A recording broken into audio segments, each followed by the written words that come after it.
Sometimes, even in completely lost position, a player can escape with the miracle of a stalemate, even against the world champion.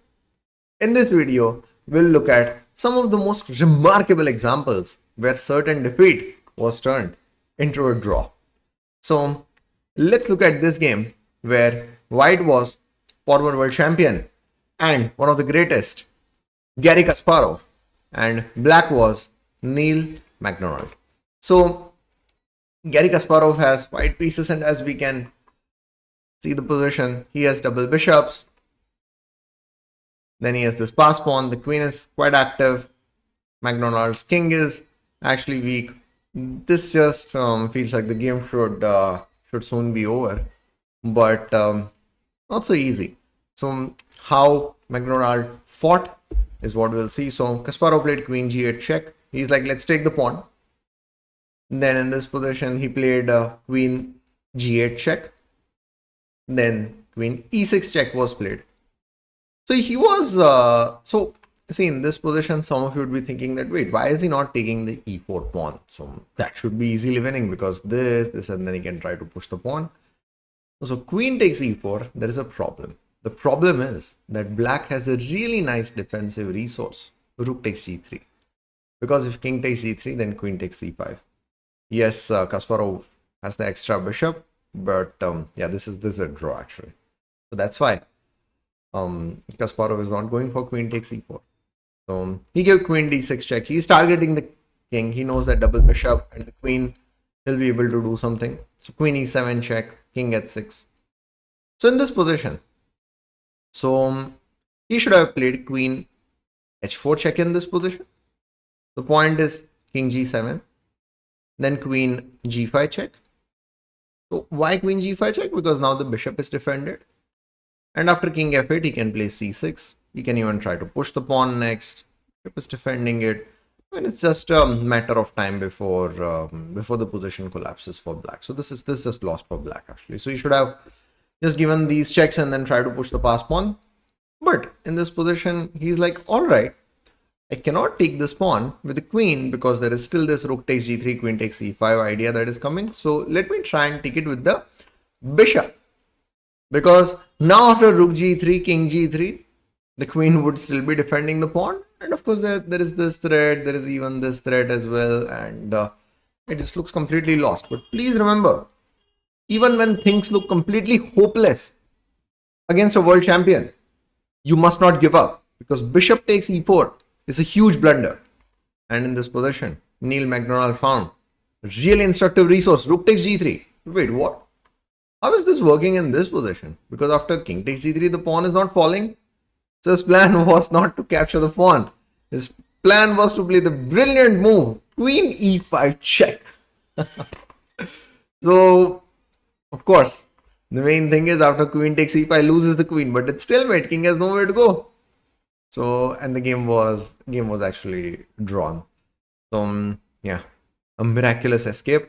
But the most important thing is, however hopeless the position may seem, however strong your opponent is, you should have the confidence that, okay, there is a chance that my opponent can go wrong. Because if you already give up, because I've seen this happening, when the comeback chances are there in a losing position, players have already mentally given up.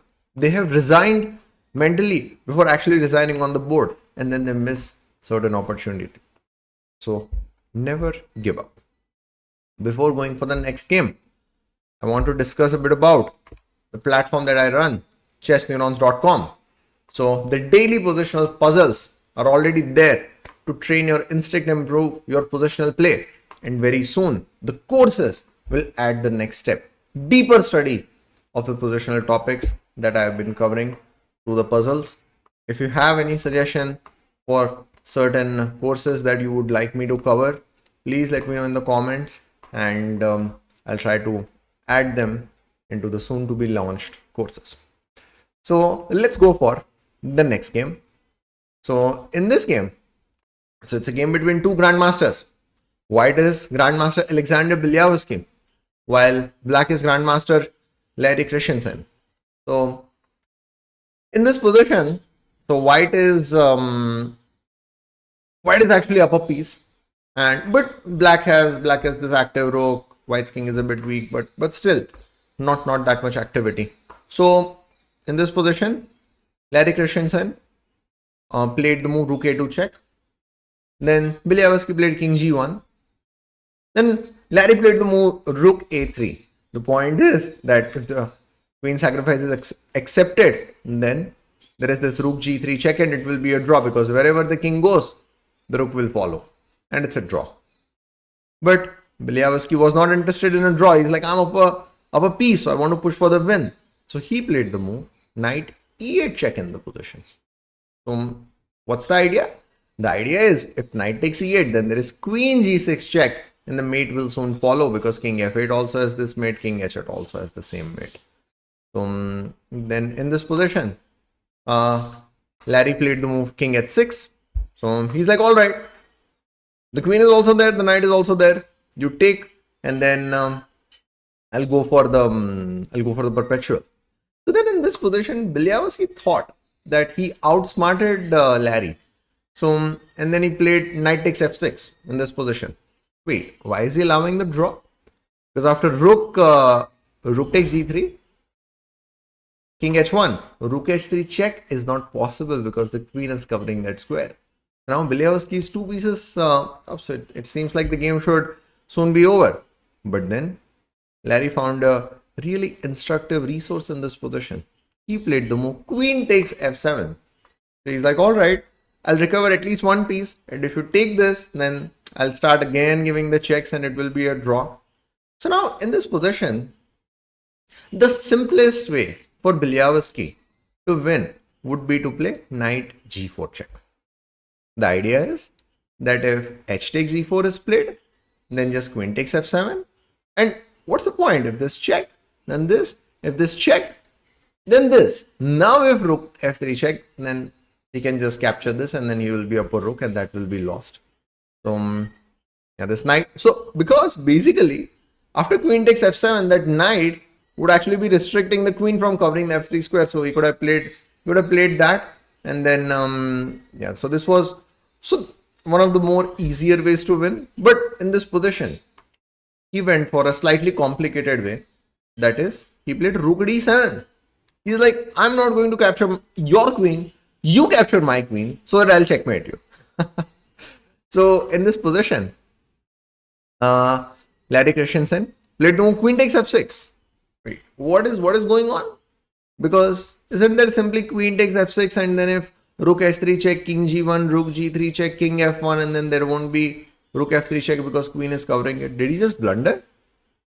No, he did not blunder actually. So we'll come back to this position. There is only one move that wins for Bilyavsky actually. And by the way, it's not queen into a2 because queen f3 and then this and rook h3 and it is white who will get checkmated. So not that. So and easier if this, then there is queen h4 check, queen h2 and then queen e4 and there will be mate actually. So in this, Bilyavsky played the move queen takes f6. He's like, all right, rook h3, king g1, rook g3, king f1 and then rook f3 is not possible. I'm completely winning. Now, black has 4 pawns, but none of them can move. Of course, these 3 can't move and this also can't be pushed because it's pinned. King also cannot move. So in this position, Larry Christensen played the brilliant move rook h2 check. And then this is a draw actually. So miraculous save because after king takes h2, the move is rook g2 check. And wherever the king goes, the rook will follow. And of course, the rook cannot be captured because the moment the rook is captured, it's a stalemate. King can't move, pawns can't move. So really instructive resource by Larry Christensen. Now, here I have to show you the win by the way. I haven't forgotten. So in this position, Bilyavsky, before capturing the queen, should have sacrificed his rook. So the point is after king takes h7, queen takes f6. Now the king can move. The pawn can also move. So that rook h2 stalemate idea won't work. And yeah, this is just loss for black. Once again, so please remember, how much ever hopeless the position may seem, always try to look at such resources. And what might happen is, of course, not all the time such bad position can be turned into a into a draw, but if we try, then there will certainly be good number of games which you can convert into a win. So into a draw, and at times even a win as well. So please keep on fighting and don't give up till the last moment. Thanks everyone for watching the video, and I'll see you in the next one.